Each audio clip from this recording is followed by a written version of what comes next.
Hi guys, Ace here again. In this video this will be a spoiler review of Terminator Genisys.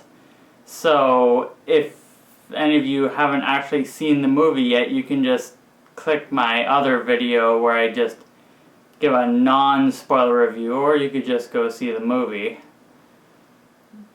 Anyway, with that out of the way, there are two things that I want to get at in this review. One being John Connor, and the other being the very last scene in the movie. First with John Connor, as you could probably tell if you saw some of the spoilerific trailers that came out for the movie, yeah, John Connor is now a Terminator, or rather a sort of Terminator-human hybrid. So, you see what happened is, just before Kyle Reese went back in time, Matt Smith's character grabbed his face, and then we learned that this somehow assimilated John Connor into becoming a Terminator-human hybrid thing. That's another thing. Matt Smith doesn't really get a lot of screen time in this movie. I know a lot of people were anticipating, Doctor Who references. Does not really a lot of that. He basically has one scene, and it's a flashback, and it's only like less than a minute long. So, anyway, now that John Connor is a Terminator, he tries to stop the heroes from preventing Judgment Day, and the effects that they used on him, he's one of those shape-shifting Terminators, but the effects they used kind of reminded me of Galvatron from Transformers Age of Extinction, and that's not a good thing, because really it just kind of looks like dirt. Like he's made of basically transforming dirt. Little particles of black stuff, and it just doesn't look good, Doesn't look good at all. With the T1000 it was a lot cooler because, it was like liquid mercury, and even the effects now, even just, 24 years later, still look just as good. But again, as I said in my other review, the T1000, played by that Asian guy, isn't in the movie for very long. He gets axed off very quickly by acid, no less. Sarah Connor, Kyle Reese, and the Arnold Schwarzenegger T-800 lure the T1000, and they bring the body of the other T-800 that they axed off earlier with a kind of sniper rifle looking thing that I guess shoots bullets that can pierce through Terminator's armor, and they were able to kill it with it. But then the T-1000 brings it back to life with liquid metal going into its CPU or something.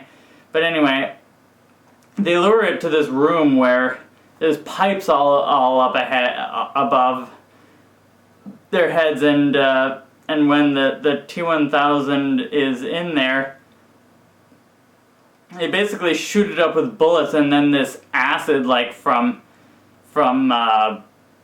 Alien, just rains down and dissolves the T-1000. And in Terminator 2 Judgment Day, the death of the T-1000 was very dramatic and very, almost nightmare fuel inducing. But this is just sort of like, yeah, okay, we killed the T-1000, moving on.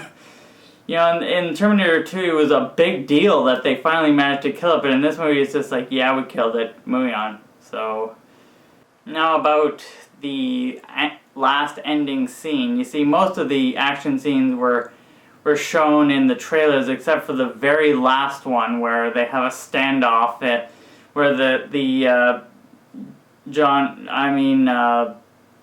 Kyle Reese, Sarah Connor, the Arnold Schwarzenegger T-800, and have a standoff with the John Connor Terminator in the Cyberdyne, I guess, building headquarters. And they go into this room where there's, a prototype time travel machine, along with a little nice Chekhov's gun in the form of a pool of enigmatic polyalloy.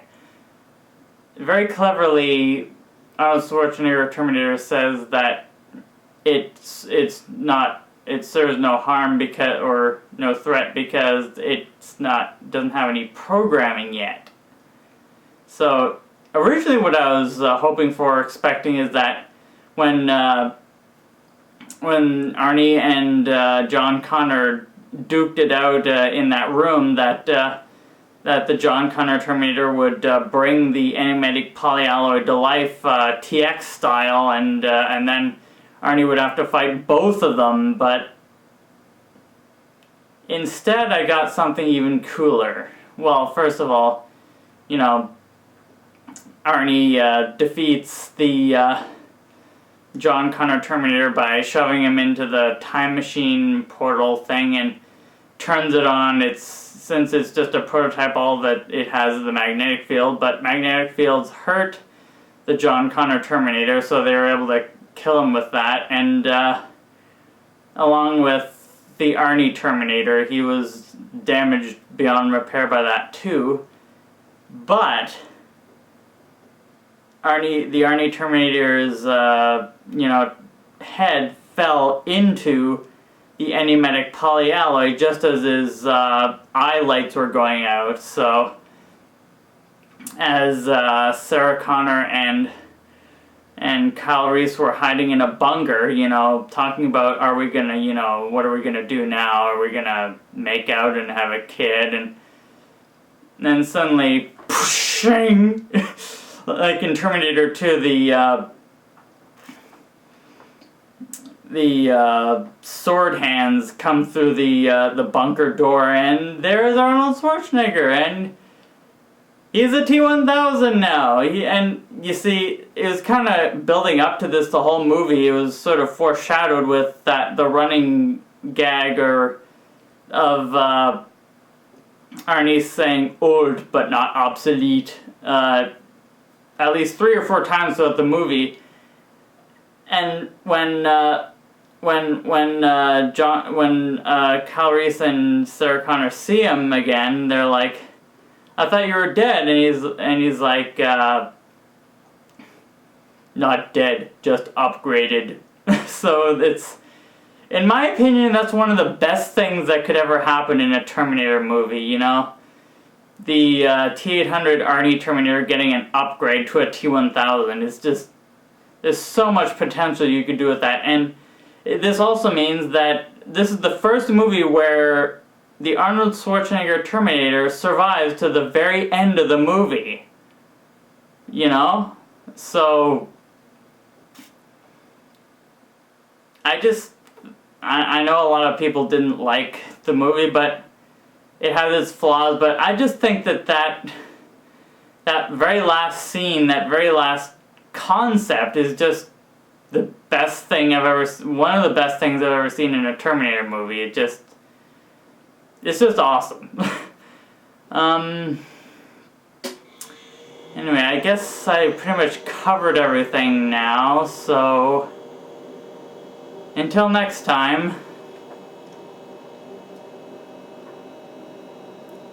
I'll be back.